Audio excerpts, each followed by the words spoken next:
ආයුබෝවන් යාළුවනේ. මූවිෂිප් recap channel එකට ඔයාලා හැමෝම ආදරෙන් පිළිගන්නවා. අද මම ඔයාලට අරගෙන ආවේ ටිකක් වෙනස්ම විදිහේ ඇක්ෂන්, කොමඩි, ඒ වගේම පොඩි සෙන්ටිමෙන්ටල් පාරකුත් ගන්න සුපිරිම කතාවක්. කතාවේ විස්තරය මෙහෙමයි. ලොකු කම්පැනි එක සුළු සේවකයෙක් විදිහට වැඩ කරන මුලි ගෙඩියක් හැදිලා ජීවිතේ එපා වෙලා ඉන්න මිනිස්සෙක් වැරදීමකින් විකිරණශීලී අපද්‍රව්‍ය වලට නිරාවරණය වෙලා කැත්ත කොළපාට ඒත් සුපිරි බලයක් තියෙන රකුසෙක් බවට පත් වුනොත් මොනව වෙයිද?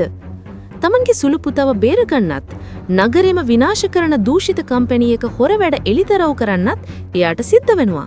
ඉතින් අපි බලමු මේ අමුතු වීරයා ටොක්සික් ඇවෙන්ජර් කොහොමද මේ දේවල් කරන්නේ කියලා. කතාවට යන්න කලින් ඔයාලා තාමත් අපේ මූවිෂිප් රීකැප් channel එක subscribe කරලා නැත්නම් දෙන්ම subscribe කරලා bell icon එකත් click කරන්න. හරි, එහෙනම් අපි යමු සම්පූර්ණ කතාවට.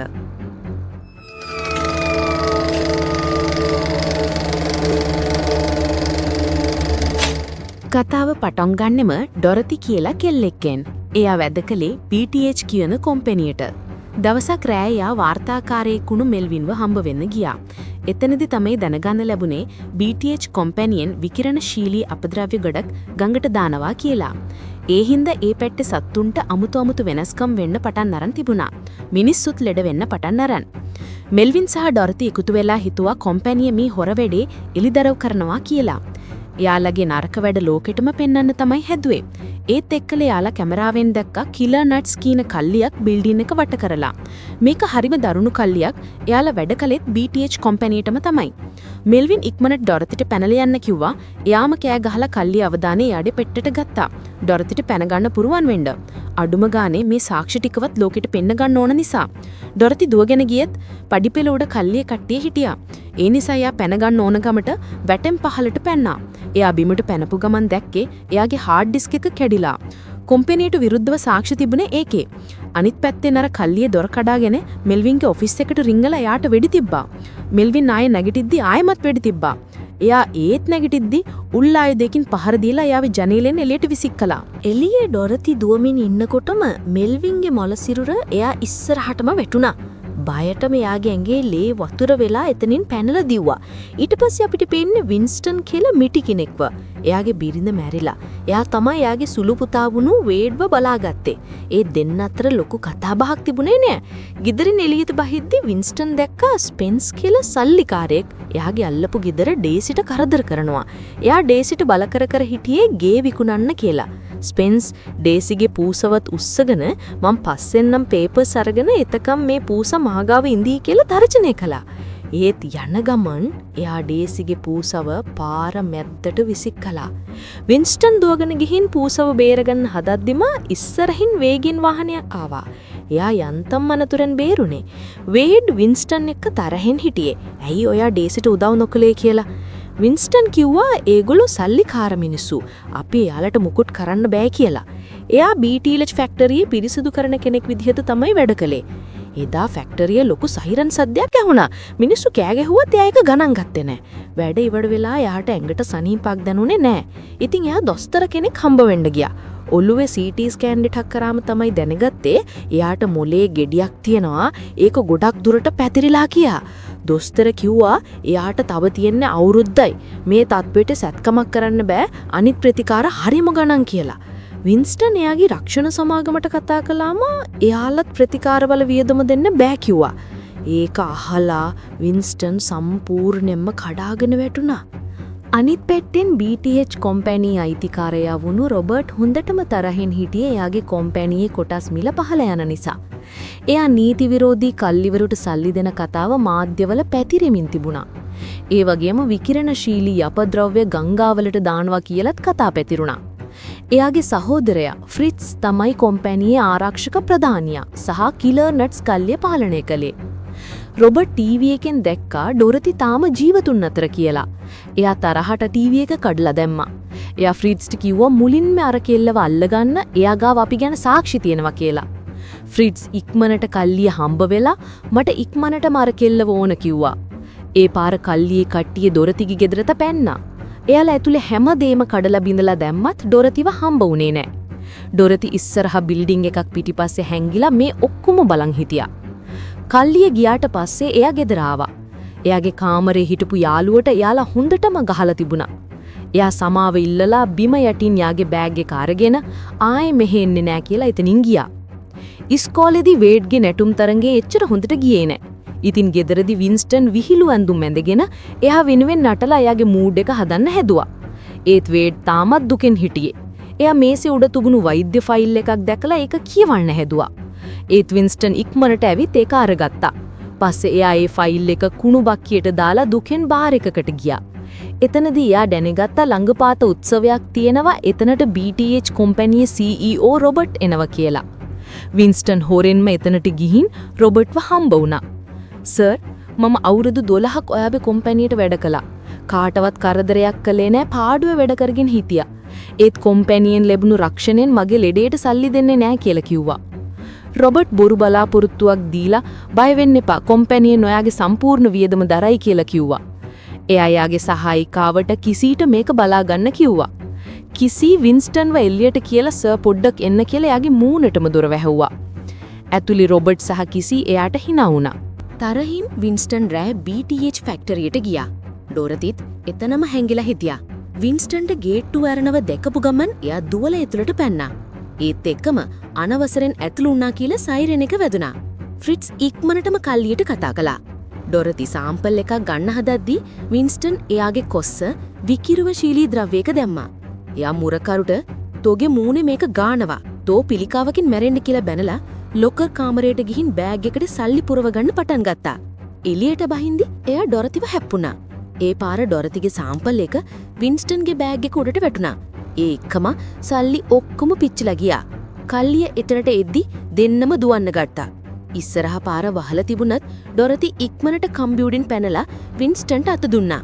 ඒත් එයාට කකුල් කොට නිසා එයාට හිමින් දුවන්න උනේ. ඒ වෙනකොට කල්ලිය එයා ළඟටම ඇවිත් ඩොරතිට පැනලා යන්න සිද්ධ වුණා. කල්ලිය වින්ස්ටන්ව වටකරගෙන කිසිම අනුකම්පාවක් නැතුව එයාගේ මූණටම වෙඩි තිබ්බා. ෆ්‍රිට්ස් මේක දැකලා හොඳටම තරහ ගිහින් ඉක්මනට සාක්ෂි මකලා දාපලා කිව්වා. එයාලා වින්ස්ටන්ගේ ශරීරයයි කොස්සයි විකිරණශීලී තටාකෙට දැම්මා. ඒ විකිරණශීලී ද්‍රව්‍ය ඇඟට ගියාම එයාගේ ඇඟ සම්පූර්ණයෙන්ම වෙනස් වෙලා එයා ලොකු කොළ පාට රකුසෙක් වුණා. එයා කෑ ගහගෙන ගෙදර යන්න හැදුවා. එතනදී එයා දැක්කා ඩේසි අකමැත්තෙන් එයාගේ ගේ ස්පෙන්ස්ට විකුණනවා. එයා හොරෙන්ම ගිනි නිවන පඩිපෙළෙන් ගෙදර ජනේලේ ළඟට ගියා. ඇතුලේ වේට් පොලිසියට කතා කර හිටියේ එයාගේ සුළු තාත්තා ගොඩාක් වෙලාවකින් අතුරුදහන් වෙලා කියලා. ජනේලෙන් අමුතු රකුසෙක්ව දැකලා එයා බය වෙලා අතට අහු වුණු දියක් අරගෙන වින්ස්ටන්ට ගැහුවා. ඒක කෙලින්ම වැදුනේ ස්පෙන්ස්ගේ කායකට. ස්පෙන්ස් කාරේකී ඇලාම් එක ඇහිලා එළියට ඇවිත් වින්ස්ටන්ව දැක්කා. මේ අමුතු සතාව දැකලා එයා වෙඩි තියන්න ගත්තා. ඒත් වින්ස්ටන්ගේ තුවාල ඉක්මනටම හොඳ වුණා. තරහින් වින්ස්ටන් ස්පෙන්ස්ගේ අත අල්ලලා කඩලා දැම්මා. පාරි මිනිස්සු මේ සිද්ධිය වීඩියෝ කරන්න ගත්තා. වින්ස්ටන් එතනින් දුවලා ගියා. ඩේසි ඒ වෙලාවෙම ස්පෙන්ස් පින් එයාගේ පේපර්ස් ටික ආපහු ගත්තා. පොලිසිය ආවම සෙනග වින්ස්ටන් ගැන අමුතු දේවල් කිව්වා. සමහරු කිව්වා රකුසෙක්, සමහරු කිව්වා හොල්මනක් කියලා. පොලිස් නිලධාරි අහසට වෙඩි තියලා සෙනගව සංසුණු කළා. ඒත් මිනිස්සු තාමත් හොඳටම බය වෙලා හිටියේ. ටිකකින් පිස්සු එඩුණු සෙනගක් පන්දම් අරගෙන වින්ස්ටන් පස්සෙන් එලවන්න ගත්තා. වින්ස්ටන් කැලේ හැංගිලා එතනම සිහිය නැති වුණා. උදේ නැගිටිද්දී එයා දැක්කේ එයා ඉන්නේ කඳවුරක. එතන ගත්‍රී කියලා කෙනෙකුත් හිටියා. එයා කැලේම ජීවත් වුණේ. ගත්‍රී වින්ස්ටන්ට බය වුණේ නැහැ. එයා වින්ස්ටන්ට එයාගේ කොස්ස ආපහු දීලා මේක පරිස්සමෙන් පාවිච්චි කරන්න. හරිම භයානකයි කිව්වා. අනිත් පැත්තෙන් වේඩ් ගෙදර ටීවී බල හිටියා. එයා දැක්කා පොලිසිය ඊයේ දකපු රකුසව හොයනවා. එයා ටීවී ස්ටේෂන් එකට කෝල් කරලා හැමදේම කිව්වා. ඊළඟට අපි දකින්නේ දරුණු මැරියෝ ටිකක් ෆාස්ට් ෆුඩ් රෙස්ටොරන්ට් එකකට කඩාගෙන පැනලා. එයාලා මුළු තැනම අල්ලගෙන හැම පාරිභෝගිකයෙක්වම සහ සේවකයෙක්වම ප්‍රාණ ඇපේට අරගෙන හිටියේ. මේ පිස්සු මිනිස්සු තරහ ගිහින් හිටියේ රෙස්ටොරන්ට් එකේ නම මිස්ටර් මීට් නිලලා මිස් මීට් කියලා වෙනස් කරපු එකට. පොලිස් නිලධාරියෙක් එයාලත් එක්ක කතා කරන්න යද්දී එයාලගේ නායකයා වෙඩි තිබ්බා. වින්ස්ටන් හොරෙන් නගරයට එද්දී මේ කලබලය දැක්කා. අන්ධ කාන්තාවක් මැරනායකයාට බැනලා එයාගේ ඇන්නට බීම එකකුත් විසික් කරා. එයා ඒ කාන්තාවට වෙඩි තියන්න හදද්දිම වින්ස්ටන් පිටිපස්සේ දොරෙන් ඇතුළට ඇවිත් එයාගේ කොස්සෙන් මූණට ගැහුවා. ඒ පාරේ මිනිහගේ මූණෙන් භාගයක් ගැලවිලා ගියා. හැමෝම මේක දැකලා හොඳටම බය වුණා. ඊට පස්සේ වින්ස්ටන් එකින් එක හැම මැරයවම මරලා දැම්මා. සමහරුන්ගේ බඩවල් ඉරුවා, සමහරුන්ට වෙන වෙන දේවල් කළා. අන්තිමට ඒ අසරණයන්ට හොඳටම ගහලා දැම්මා. මේ ලේ වැగిරෙන සටනින් පස්සේ ප්‍රාණ ඇපේට ගත්ත හැමෝම නිදහස් වුණා. පොලිසිය වින්ස්ටන්ව දැකලා වෙඩි තියන්න හදුවත් රෙස්ටොරන්ට් එකේ හිර වෙලා හිටපු මිනිස්සු එයා වෙනුවෙන් ඉස්සරහට ආවා. එයාලා කිව්වා මේ තමයි අපේ වීරයා. මෙයා තමයි අපිව බේරගත්තේ කියලා. වාර්තාකාරයෙක් ඉක්මනට යාගින් කැමරාව ඉස්සරහා ප්‍රශ්න අහන්න ගත්තා. ටීවී එකෙන් වේඩ් රකුසගේ කටහඬ අඳුනගෙන මේ ඉන්නේ මගේ සුළු තාත්තා කියලා හිතුවා. ස්පෙන්සර් ටීවී එකෙන් දැකලා මේ ඉන්නේ මට ගහපු මිනිහා කිව්වා. ඒ පාරේ යාගේ මැර තාත්තා ටැඩ් එයාගේ මිනිස්සුන්ට වින්ස්ටන්ව මරන්න කිව්වා. වින්ස්ටන්ගේ මේ වැඩෙන් පස්සේ හැමෝම එයාව වීරයෙක් විදිහට සලකන්න ගත්තා. මිනිස්සු එයාත් එක්ක සෙල්ෆි ගහන්න ගත්තා. ටිකකින් වින්ස්ටන් ටිකක් සැහැල්ලු වෙන්න වහලට ගියාම දැක්කා එයාගේ මුත්‍රා ඇසිඩ් වගේ කියලා. විනාඩියකින් හැමදේම දිය කරලා දානවා. මාධ්‍යවල හැමෝම මේ ගැන කතා කරන්න ගත්තා BTH කොම්පැනියේ රසායනික ද්‍රව්‍ය නිසා එයා රකුසෙක් වුණා කියලා. එයා ටොක්සික් අවෙන්ජර් නමින් ප්‍රසිද්ධ වුණා. දැන් රොබර්ට් කිසි සහ ෆ්‍රිට්ස් එක්ක තරහෙන් හිටියේ ඩොරති ආයෙත් එයාලගෙන් පැඩලා ගිය නිසා.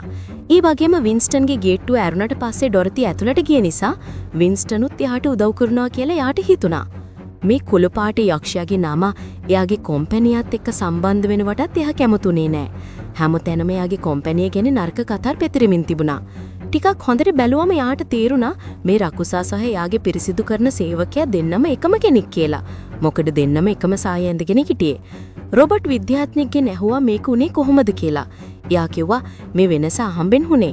ඒ මිටි මිනිසයාගේ ඇඟේ විශේෂ ජානයක් තිබුණා. ඒක විකිරණශීලී අපද්‍රව්‍ය එක්ක ප්‍රතික්‍රියා කරලා තමයි මේ බලය ලැබුණේ කියලා. රොබර්ට් කිව්වා මට ඒක වැඩක් නෑ. මට ඒ වෙනස ආයෙත් ඕන. මටත් ඒ වගේ බලයක් ඕන කියලා. ඒත් ඒකට වින්ස්ටන්ව අල්ලගන්න ඕන.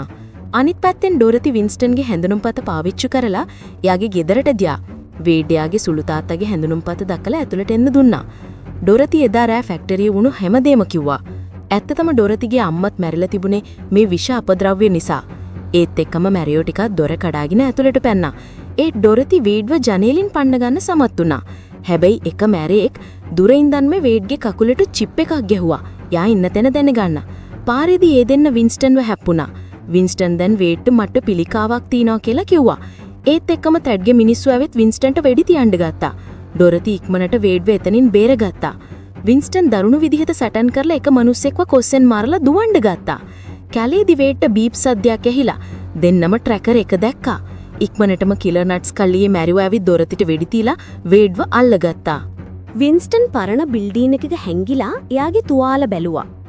උණ්ඩ එළියට එවිත් තිබුණත් හිල් තාම වෙහිලා නැහැ. ටැඩ්ගේ මිනිස්සු තාමත් එයා පස්සෙන් හිටපු නිසා එයා කුණු බෑග් එකක හැංගිලා එයාලට පහර දුන්නා. එක මිනිස්සෙක්ගේ අත් කකුල් අල්ලලා ඉස්සරහට දැම්මා කවුරු හරි වෙඩි තිබ්බොත් එයාටම වදින්න. ඒ විදිහටම අනිත් මිනිස්සයව මරලා දැම්මා. ඊට පස්සේ එයා කාර් එකක් උඩට පැනලා රියදුරාගේ ඔළුව කඩලා දැම්මා. පස්සේ වින්ස්ටන් ඩොරතිව හොයාගෙන ගත්‍රීගේ කඳවුරට එක්කගෙන ගියා.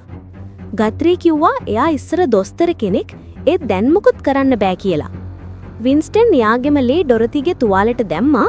ඒ පාර ඩොරති හොඳ වුණා. එයාට සිහියාවම කිව්වා වින්ස්ටන් එක්ක එකතු වෙලා සටන් කරනවා කියලා. කල්ලියේ වෑන් එකේදී ෆ්‍රිට්ස් වේඩ්ට බයලෙන්න එපා. අපිට ඕනි වින්ස්ටන්ව විතරයි. ඔයාව ගත්තේ නිකන් කිව්වා. ඒකට වේඩ් තරහ ගිහින් ඔයා හිතනවද මට මගේ තාත්තා ගැන ගානක් නෑ කියලා? මේ ලෝකෙ මට ආදරය කරන එකම කෙනා එයා කියලා කිව්වා. ඒත් එක්ක මෙයා ෆ්‍රිට්ස්ගෙන් අහුවා ඔයාට ආදරය කරන කවුරු හරි ඉන්නවද කියලා. ඒක අහර ෆ්‍රිට්ස් හොඳටම තරහ ගියා. මොකද ඒ කොල්ලගේ කතාවට එයා ගාව උත්තරයක් තිබුණේ නෑ. අනිත් පැත්තෙන් ටැඩ් රොබර්ට්ගේ කතා කරලා බැන්නා. එයා කිව්වා ඒ මිටි මිනිහට බලය ආවේ ඔයාගේ කොම්පැනිය නිසා. මොනවද ඔයාලා ගංගාවලට දාන්නේ කියලා දන්නේ නැහැ කියලා. ඒකට රොබර්ට් බය වෙන්න එපා සර්. හැමදේම පාලනය යටතේ තින්නේ කියලා කිව්වා. ඒත් එක්කම එයා ෆ්‍රිට්ස් වේඩ් එක්ක එනෝ දැක්කා. ටිකකින් කිලර් නට්ස් කල්ලියේ කට්ටිය ප්‍රසංගයක් කර කර හිටියා. ඩොරති මයික් එක ගලවලා වින්ස්ටන්ගේ මයික් එක සෙට් කළා. වින්ස්ටන් සෙනග මැද්දට ගිහින් එයාලගේ ප්‍රසිද්ධ සින්දුවක් කියන්න ගත්තා. මිනිස්සු හිතුවේ එයාලා සුපිරි වීරයෙක්ව ප්‍රසංගයට ගෙනාවා කියලා. එයාලා සතුටින් කෑ ගහන්න ගත්තා. සමහර කෙල්ලෝ සතුටුට එයාලගේ ඇඳුම් පවා ගැලවුවා. වින්ස්ටන්ව දෙකල ගායකයාට තරහ ගිහින් එයාට වෙඩි තිබ්බා. ඒත් වින්ස්ටන් කොස්සෙන් එක පාරක් ගහලා එයාගේ ඔළුවෙන් භාගයක් ගලවල දැම්මා. ඒක දෙකලා මිනිස්සු බය වෙලා දුවන්න ගත්තා. සංගීත කණ්ඩායමේ අය වින්ස්ටන්ට පහර දෙන්න ගත්තා. එක මිනිසෙක් වේදිකාවෙන් වැටිලා එතනම මැරුණා. වින්ස්ටන් කොස්සෙන් පහර දුන්නා.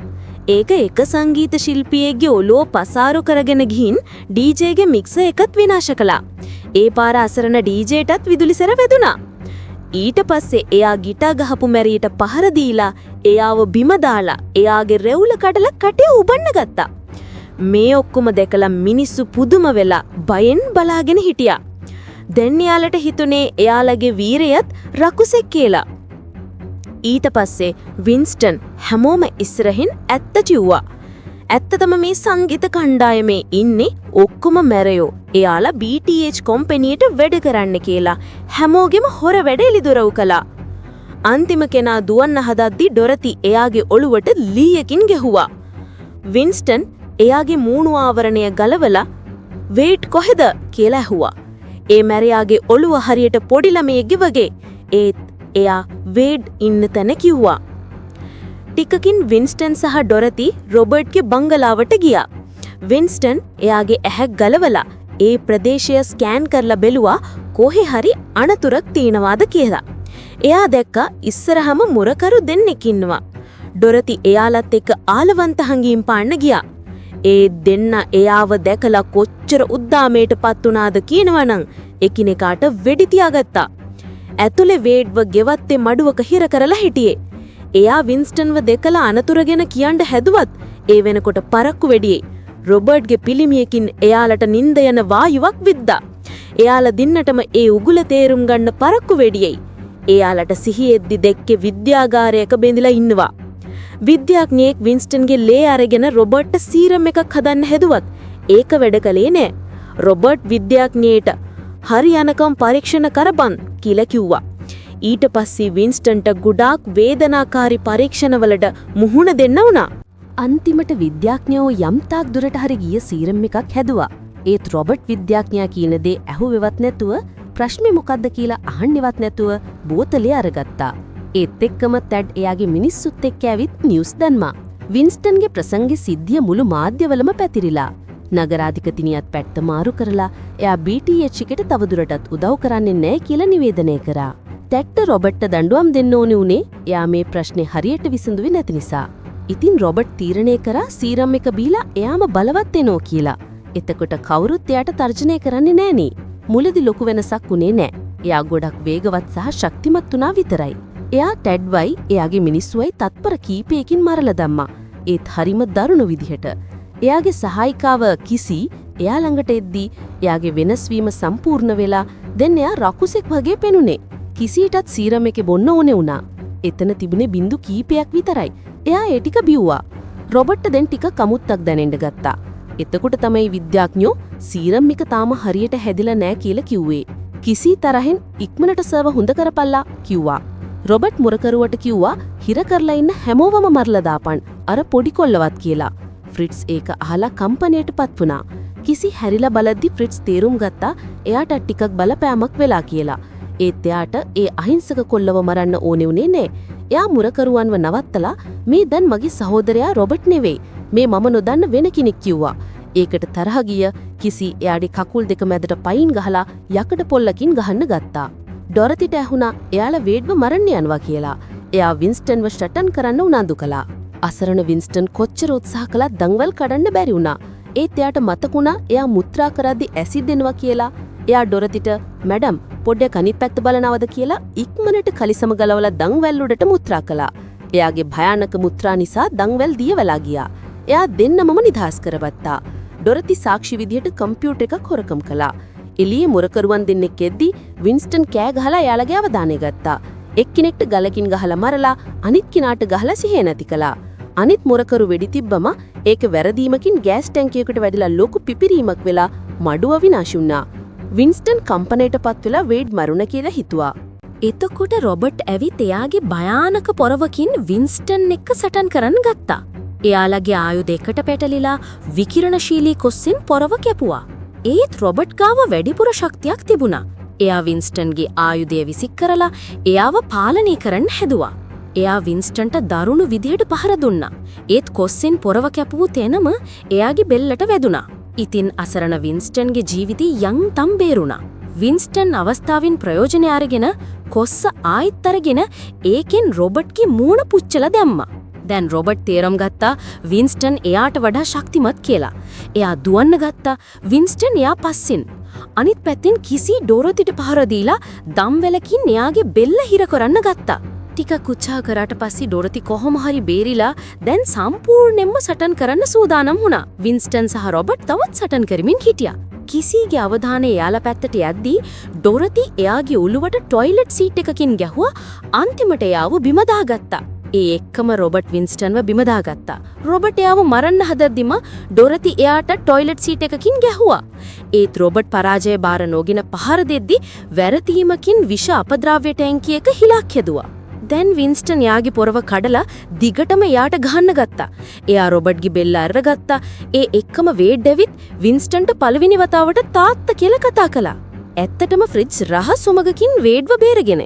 දැන් වින්ස්ටන්ගේ අවධානය වෙනස් වෙලා කියලා දැකපු රොබට් ආයෙත් පහර දුන්නම වින්ස්ටන් මේ පාර එයාගේ කොස්සෙන් එයාව කායක කුඩට විසික් කළා.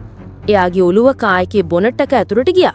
ඩොරොති එන්ජිම ස්ටාර්ට් කරලා එයාව කෑලි කෑලි වලට කැපුවා.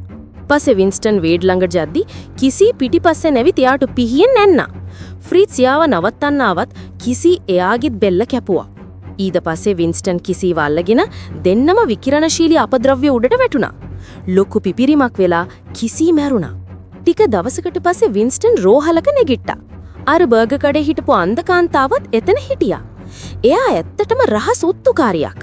එයා ටීවී එක දැම්මම නිවුස් වල දැක්කා ඩොරොති දත්ත එලිදරුවා කරලා BTH කම්පැනියේ හොරවැඩ ඔක්කොම හෙලි කරලා තිනවා කියලා. නගරාධිපතිනියේ සමහර පොලිස් නිලධාරීන්වෝයි ඒකට සම්බන්ධ වෙලා ඉඳලා. වින්ස්ටන් කිව්වේ එයා අවුරුදු ගානකට තිස්සේ BTH පස්සෙන් හිටියේ වින්ස්ටන්ගේ උදව්වෙන් තමයි එයාලව අත්අඩංගුවට ගන්න පුළුවන් උනේ කියලා. ඉතින් යාට විරුද්ධව කිසිම නීති මාර්ග ගන්නෙ නෑ කියලා. ඒ වගේම ડોක්ටර් කිව්වේ ඔයාගේ ශරීරයේ වුණ වෙනස්කම් නිසා පිළිකාවක් නැති වෙලා කියලා. වින්ස්ටන් රෝහලෙන් එළියට බහිද්දි ඩේෂි සහ ගොඩාක් මිනිස්සු එයාට ස්තුති කරන්න බලාගෙන හිටියා. වීඩ් පළවෙනි වතාවට එයාගේ තාත්තව බදාගත්තා. ඩොරොති දුරින් ඉඳන් එයාට සමුදුන්නා. ඉතින් යාළුවනේ ඔන්න ඕක තමයි ටොක්සික් ඇවෙන්ජර්ගේ කතාව. ඔයාලා අද කතාව ගැන මොකද හිතන්නේ? සාමාන්‍ය දුර්වල මිනිස්සෙක් උනත් ලොකු බලයක් ලැබුණාම වීරයෙක් වෙන්න පුළුවන් කියන එකට මේක හොඳ උදාහරණයක් නේද? ඒ වගේම ලොකු කම්පැනි වලින් පරිසරයට කරන විනාශය ගැනත් මේකෙන් ලොකු පණිවිඩයක් දෙනවා. ඔයාලගේ අදහස් පහලින් කමෙන්ට් කරන්න අමතක කරන්න එපා. ඒ වගේම තවමත් අපේ channel එක subscribe කරලා නැති කෙනෙක් ඉන්නවනම් දැන්ම subscribe කරලා අපිත් එක්ක එකතු වෙන්න. ඉතින් මේ වගේ තවත් සුපිරිම ෆිල්ම් එකක කතාවක් අරගෙන එන්නකල් ඔයාලා හැමෝම පරිස්සමෙන් ඉන්න. ඔබට සුබ දවසක්.